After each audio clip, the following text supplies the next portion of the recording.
Una sa radyo, una sa Pilipino. DZRH. Makabagong bayanihan, serbisyong tapat sa iyo, DZRH. Member KBP, kapisanan ng mga broadcaster ng Pilipinas.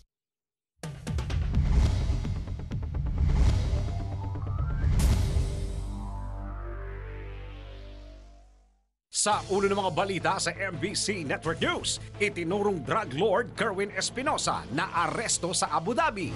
Bagyong Karen nakalabas na ng bansa, bagong bagyo papasok naman mamaya. Pangulong Duterte handang magpakulong para sa mga Pilipino. Sa trending news, trending 2 criminology student nanapak at nagwala sa loob ng bus.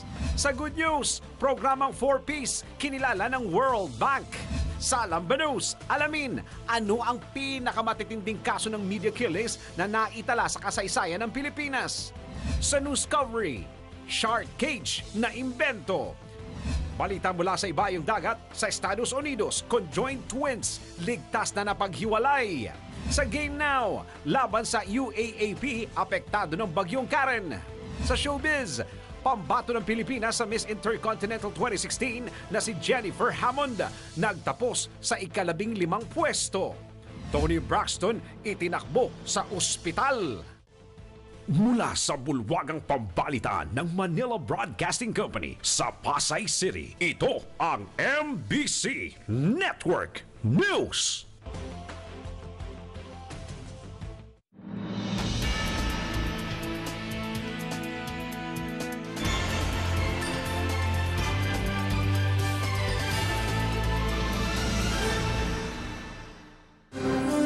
Magandang araw Pilipinas, Luzon, Visayas at Mindanao at sa buong mundo. Samahan po ninyo ako ng kalating oras ng balitan at narito ang detalye ng mga balita.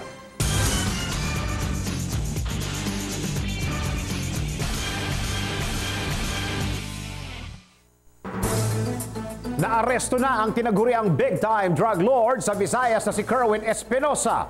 Diyan sa may Abu Dhabi, ayon mismo kay PNP Chief Ronald Bato de la Rosa, nahuli ng elemento ng Abu Dhabi Police si Espinosa dakong alas 2 ng madaling araw. Kung paano naaresto ang anak ng nakakulong na si Mayor Rolando Espinosa Sr. at kung ano ba ang susunod na hakbang ng pamahalaan, alamin natin yan mula sa report ni RH09 Sunny Casulia. Arestado na ang hinihinalang big-time drug lord sa Visayas Region na si Kerwin Espinosa, anak ng nakakulong na si Mayor Rolando Espinosa Sr. Nahuli ng mga elemento ng Abu Dhabi Police Espinosa pagdating sa nasabing bansa galing sa Malaysia. Ibinalita ni PNP Chief Director General Ronald Bato de la Rosa ang pagkakahuli kay Espinosa sa media ngayong umaga. Inaasahang aaksyonan na ng Department of Foreign Affairs ang pag-uwi ni Espinosa para litisin sa mabigat na kaso ng droga. Nakakulong na ang ama ni Kerwin na si Mayor Espinosa ng Albuera, Leyte batay sa droga na nakuha sa raid sa kanyang bahay. Isang OFW na nakakilala sa batang Espinosa na wanted sa Pilipinas ang sinasabing nagturo rito sa mga pulis kaya ito ay nahuli. RH9, Sunny Casulia, naglilingkod sa pagbabalita. Babala naman sa mga residente, lalo na yung mga naninirahan sa mga low-lying areas at yung malalapit sa maybaying dagat. Lalong-lalo na po sa mga mangingisda ha, huwag po muna tayong pumalaot dahil bagamat nasa labas na po ng Philippine Area of Responsibility ang bagyong Karen, may bago na naman pong sama ng panahon na inaasahang papasok sa bansa. Kailan? Mamaya. Kaya para malaman kung gaano nga ba kalawak ang danyos ng bagyong Karen, alamin natin sa report ni RH48 Sheila Inubas. Hinagupit ng bagsik ng Typhoon Karen ang maraming lugar sa Luzon bago lumabas ng bansa.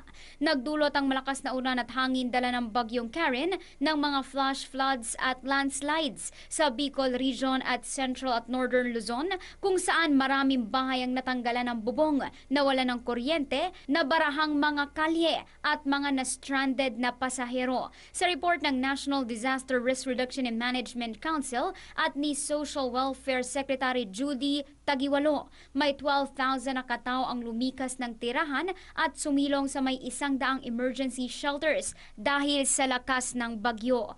Halos 300 commercial flights kabilang ang 63 international flights ang nakansela resulta ng sama ng panahon. Samantala, lumabas na ng bansa ang Typhoon Karen pero isa pang bagyo ang nakaambang pumasok mamayang hapon na tatawagin sa pangalang Lawin. May mga mountain trekkers sa Mount Pulag sa Ifugao at sa Mount Tarak sa Bataan ang na-stranded habang kalakasan ng bagyo pero ligtas na ngayon. Para sa MBC Network News RH48, Sheila Edubas naglilingkod sa pagbabalita.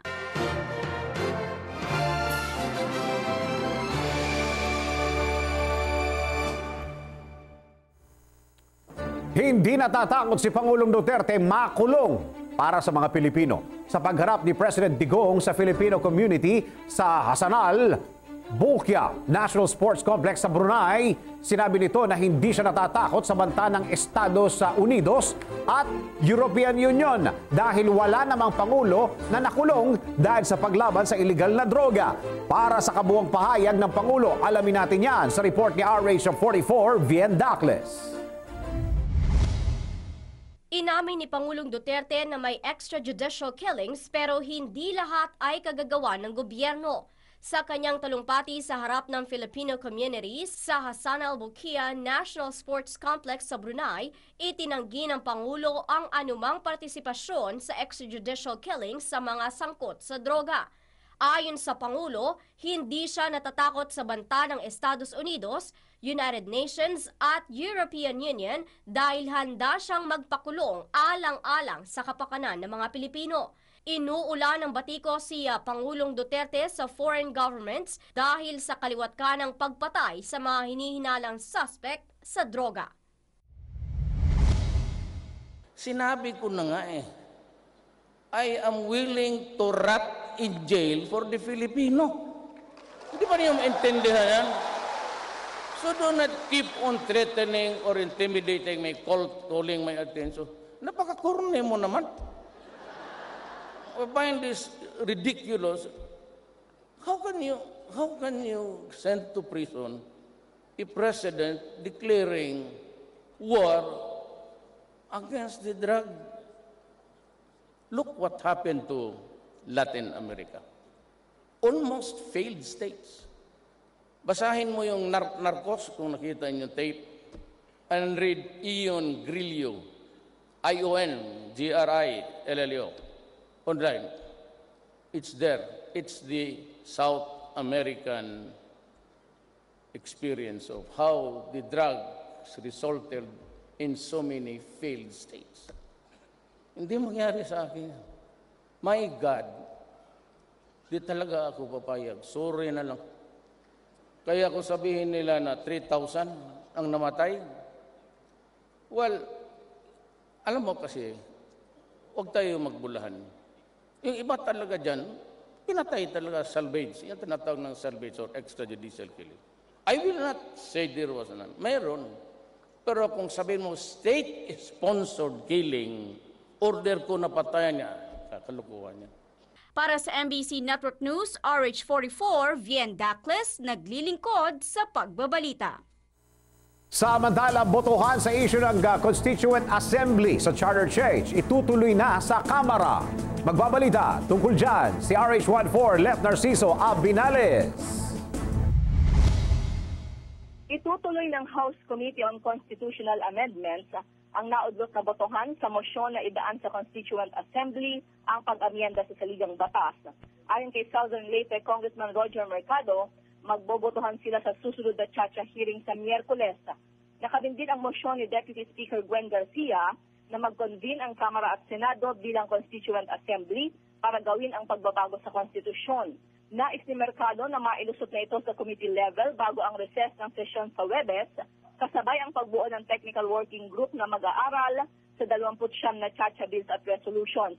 Ginawa ng kongresista ang pahayag kahit wala pang linaw kung siya pa rin ang mamumuno sa komite, kasunod ng muntikang suntukan ni na Congressman Prospero Tichay at Ace Barbers.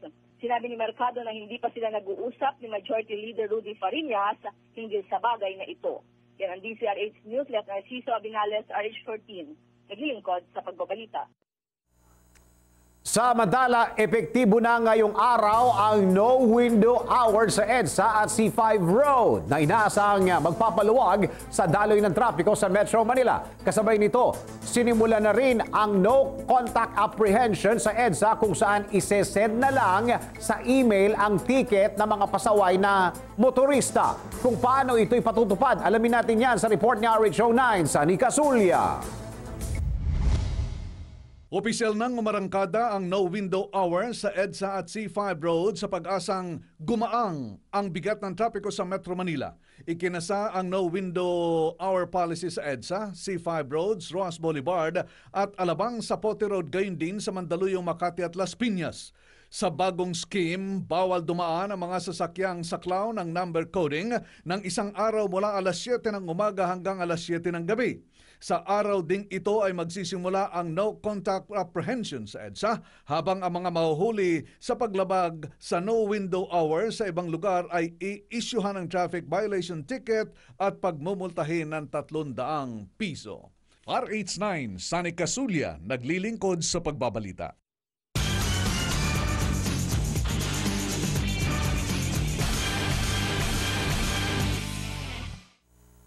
Samantala, isang 19 o 19 na taong gulang na Brazilian national ang nahulihan ng cocaine sa Ninoy Aquino International Airport. Kung gaano karaming cocaine at kung paano nahuli o nakita ang droga, alamin natin yan sa report ni RH48, Sheila Idubas.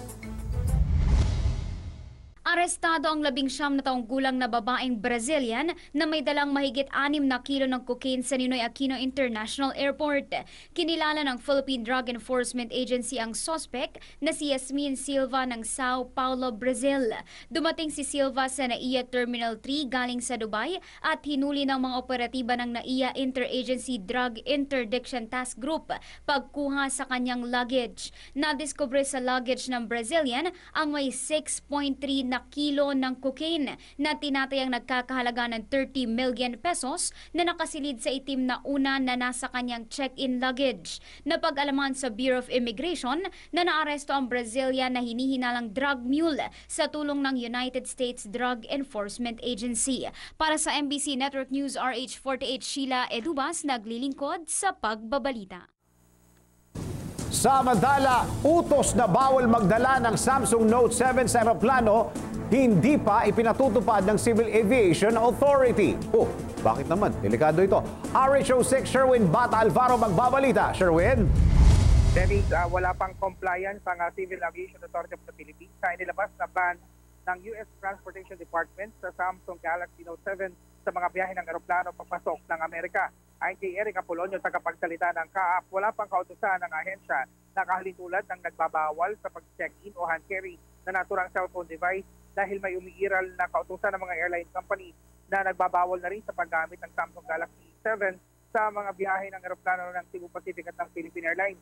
Bago pa man ang total ban ng US government sa smartphone na Samsung Galaxy Note 7 sa lahat ng mga flight ng eroplano papasok sa kanilang teritoryo, una nang naglabas ng pagbabawal sa paggamit sa naturang cellphone ng mga airline company na nakabase sa Pilipinas. Sa inilabas sa kautusan ng US Transportation Department, binigyang diin ito na maaaring makulong, sumasampahan ng kasong kriminal ang mga magbabalak magpasok sa teritoryo ng Amerika na may dala o bitbit na Samsung Galaxy Note 7 na batay naman sa napag-desisyon nitong weekend sa US Transportation Department ay matapos na inirekomenda rin ng US Product Safety Commission na kanilang na kayang masunog ng baterya mag-isa ng Samsung Galaxy Note 7 kahit pa nagkaroon na ng recall or replacement na naturang produkto. Bagay na maaaring mag-iisa ni umano na pagkakakompromiso ng seguridad ng mga sumasakay ng eroplano.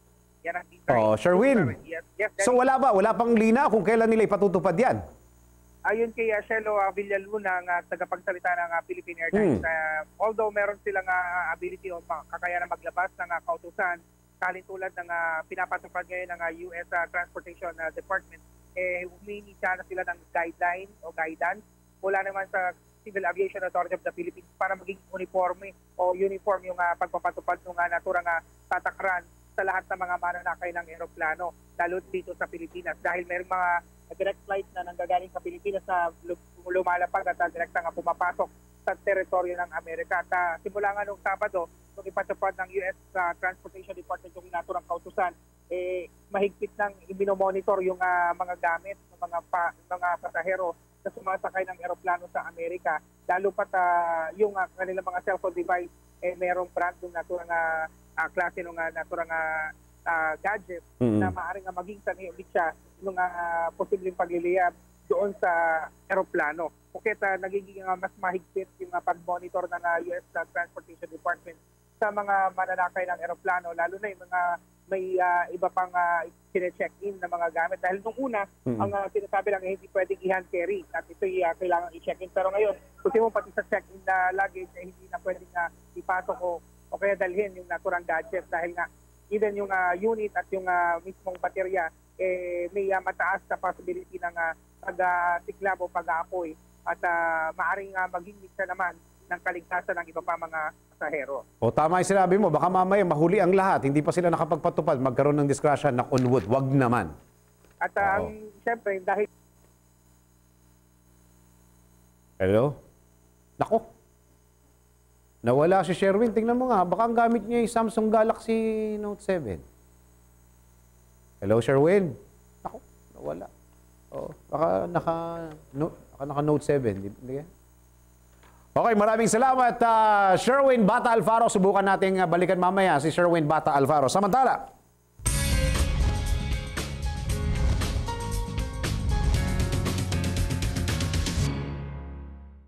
siguro wag na lang kayong wag nyo na lang dalhin sa loob ng eroplano. Oo. Diyan ba, Sherwin? Bumalik ba? Ayan, Oo. Chef Denny. Oo.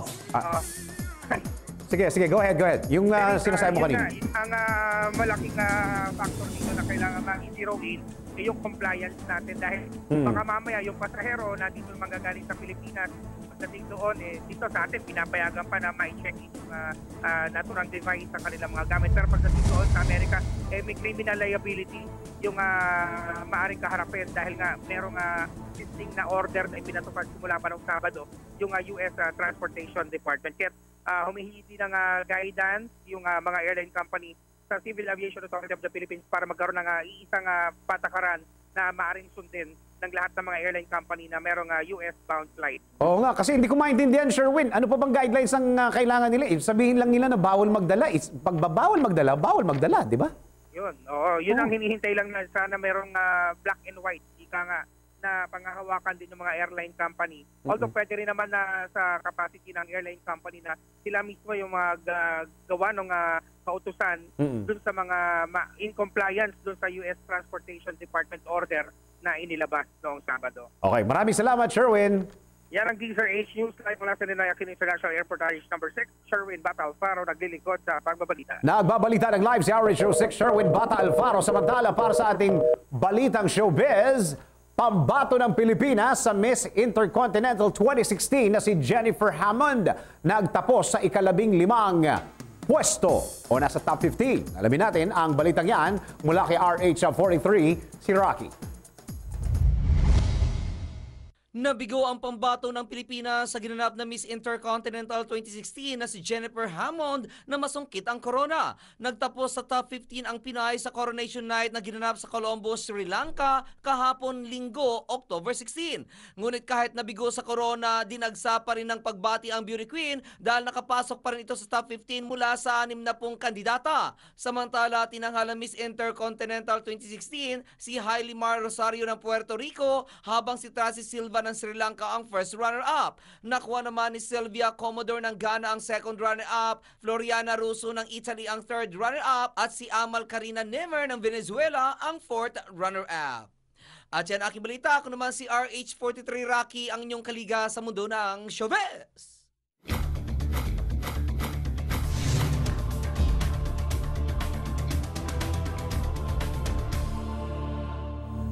Ito tumitrending o babala naman sa mga sumasakay sa pampublikong sasakyan. 2 criminology students ang huling-huli sa kamera habang naninigaw at nananapak ng mga pasahero. Kung bakit nag-amok ang 2 estudyante at kung bakit tila walang umaawat sa kanila. Narito, alamin natin sa report ni RH44 Viendacles.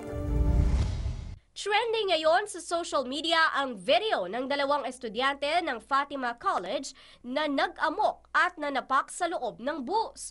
Makikita sa video footage na humihingi na ng tawad ang mga biktima kahit hindi naman umano sila ang may kasalanan, pero patuloy pa rin sa pandadarag ang dalawang lalaki at ipinagmamalaki pang mayroon silang dalang baril.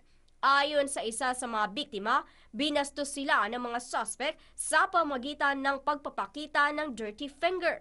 Ang mas masakit pa umano, wala man lang tumulong sa kanila kahit konduktor o driver ng bus dahil sa takot na baka mabaril ng dalawang estudyante. Para sa MBC Network News, RH44, Vien Daclas, naglilingkod sa pagbabalita. Tama na kuya, tama na! Tapos na, tama na! Tapos na kuya! Tama na kuya, please lang! Stop na!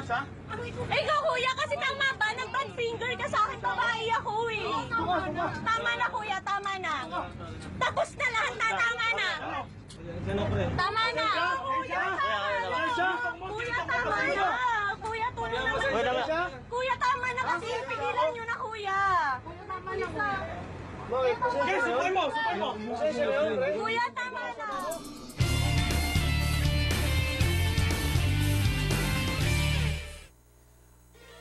Hindi good news yun. Ito good news. Kinilala ng World Bank ang isang programang umiiral ngayon sa Pilipinas para labanan ang tumitinding kahirapan sa bansa. Ayon sa World Bank, naging matagumpay ang programa sa layunin nito at marami na ring Pinoy ang natulungan nito. Para sa kabuuan ng detalye ng magandang balitang yan, alamin natin yan sa report. Nagbabalik si RH09, Sunny Casulia. Kinilala ng World Bank ang Conditional Cash Transfer Program ng Pilipinas bilang epektibong paraan upang masolusyonan ang economic inequality sa bansa. Sa inaugural issue ng bagong World Bank series na may temang Poverty and Shared Prosperity 2016, Taking on Inequality, tinukoy ng 4Ps o Pantawid Pamilya Filipino Program ang proyektong sinimulan noon pang nakalipas na administrasyon bilang isang matagumpay na hakbang sa paglaban sa kahirapan. Bukod sa Pilipinas, kabilang rin ang mga bansang Brazil, Chile, Mexico at Ethiopia sa mga nagkaroon ng successful Conditional Cash Transfer Program ayon sa World Bank. At yan ang ating good news. RH9, Sunny Casulia, naglilingkod sa pagbabalita.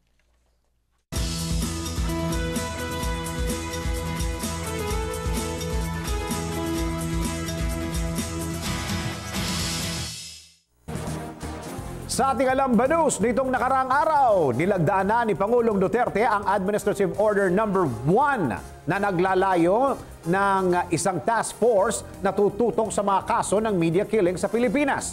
Pero bakit nga ba importante na magkaroon ng ganitong kautusan? Ano nga ba ang pinakamalalang kaso ng media killings sa kasaysayan ng Pilipinas? Alamin natin yan sa report ni RH49, Rita Salonga. Pinirmahan na ni Pangulong Rodrigo Duterte ang Administrative Order No. 1 na naglalayong bumuo ng isang task force na tututok sa mga kaso ng media killing sa bansa. Ayon kay Communication Secretary Martin Andanar, ang dahilan kung bakit binuo ng Pangulong Duterte ang AO No. 1 ay dahil may malasakit siya sa mga miyembro ng media. Taliwas ito sa mga naunang pahayag ng Presidente na kasalanan di umano ng ibang mga journal kung bakit sila napapatay. Noong Martes pa, pinirmahan ng Pangulo ang nasabing order at si Justice Secretary Vitaliano Aguirre II ang mamumuno ng binubuong task force. Base sa pinaka-latest tally ng Center for Media Freedom and Responsibility, mayroon ng mahigit kumulang 222 members ng media ang napapatay. Ano nga ba ang mga pinakatumatak na media killing sa ating bansa? Para sa kabuuang balita, maglagan lang sa www.tzrhnews.com. Para sa Alamba News, RH49, Rita Salonga, naglilingkod sa pagbabalita.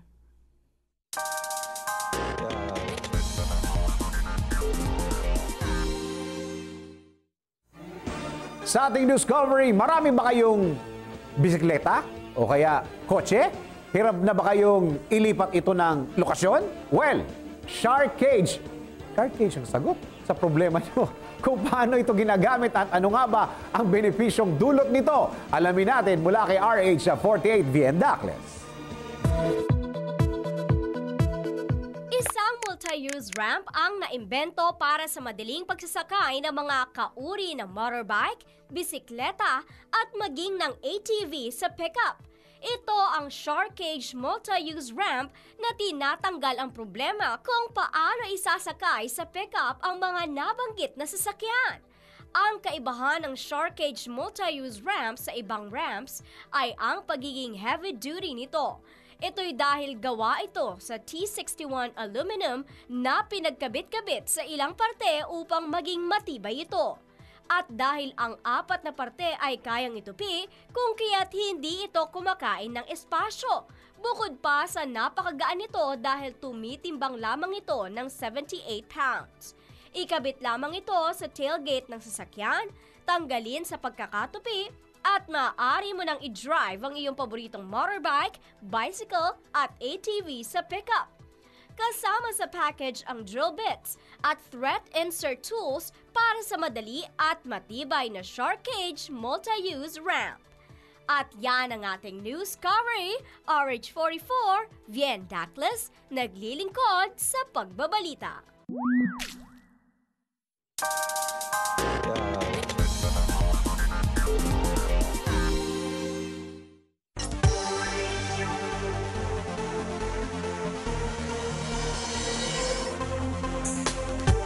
Balita mula sa Estados Unidos, conjoined twins ligtas na paghiwalay. Matapos ang 27 oras ng operasyon, ligtas na napaghiwalay ang 13-month-old conjoined twins sa Estados Unidos.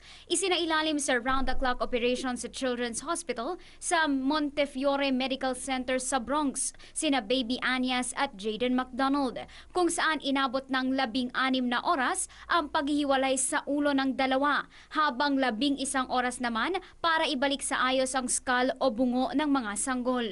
Unang inilabas sa operating room si Jaden habang makalipas ang halos 5 oras. Sunod naman na inilabas si Anyas. Hindi rin naging madali ang desisyon ng mga magulang ng pasyente dahil malaki umano ang posibilidad na mamatay ang dalawa o magkaroon ng pangmatagalang brain damage. Pero ayon sa mga dalubhasa, kung hindi ooperahan ng dalawa, may 80% risk na magkaroon ng medical complications ang kambal pagsapit ng 2 taon. Pinangunahan ni Dr. James Goodrich ang operasyon, isang leading expert sa tinatawag na craniopagus surgery, at ito na umano ang ikapito at pinakamahabang separation surgery na isinagawa ni Dr. Goodrich at pang-59 na craniopagus separation surgery simula noong 1952.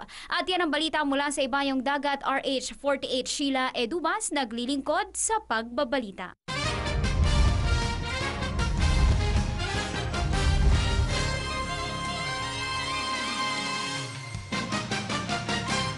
Kahit mga laro ng UAAP ay apektado ng pananalasa ng bagyong Karen. Ito ay matapos kanselahin ng UAAP ang laban sa table tennis, men's basketball, women's basketball at boys and girls volleyball bilang pag-iingat sa inaasahang paghugupit ng bagyong Karen sa Metro Manila. Magkakaharap sana noong linggo sa Flying V Oil Center ang UE Red Warriors at FEU, Adamson at Ateneo para sa kanilang men's basketball matchup, pero kinansela ito bilang pag-iingat. Lahat ng nadamay na laro ay i-reschedule ayon sa UAAP board. At yan ang ating balitang pampalakasan para sa Game Now. Ako si Toby Pavon.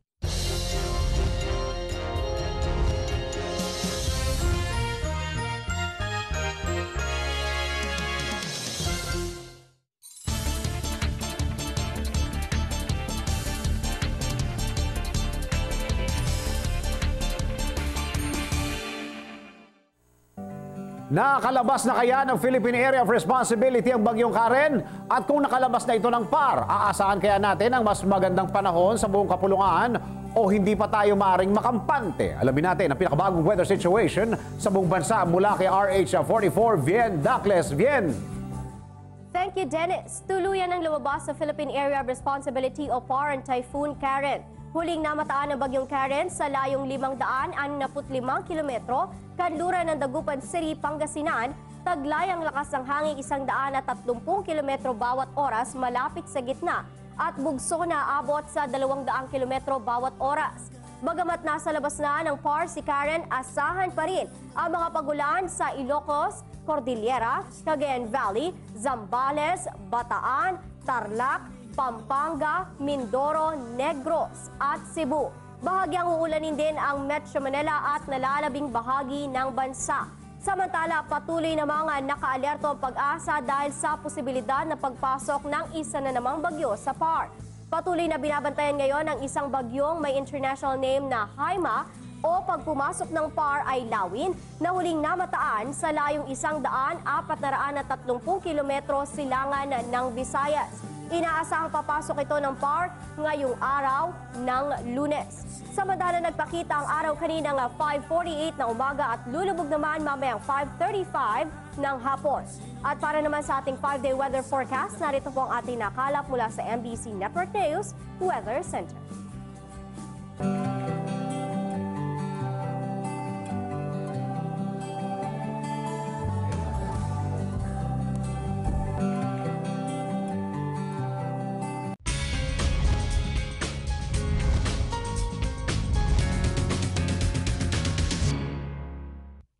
Muling itinakbo sa ospital ang singer na si Toni Braxton. Ito ang ikalawang beses na itinakbo ang Unbreak My Heart singer sa pagamutan matapos na itakbo ito noong October 3 kung saan inilabas din ito noong araw ding iyon. Ngunit kahapon muling isinugod ang singer dahil sa sakit itong lupus na isang delikadong klase ng sakit. Dahil dito kung kaya't nakansila ang nakatagdang concert nito sa Kansas City.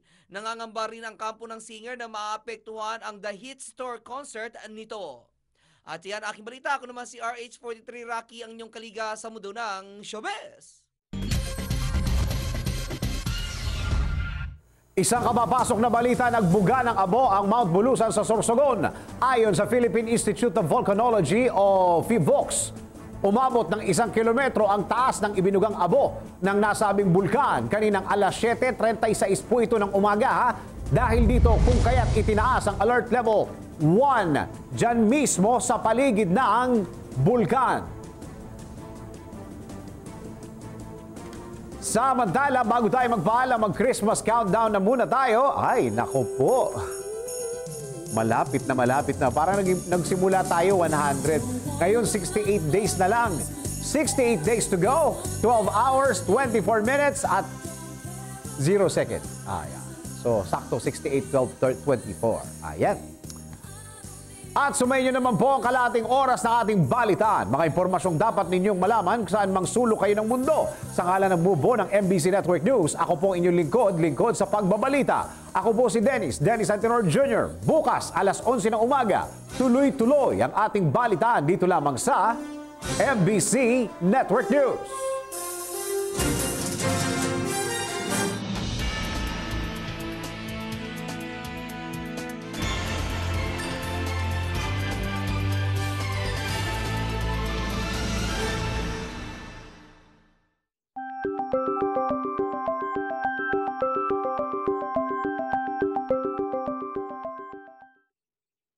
Bonding with the family, pag may time, try ng bago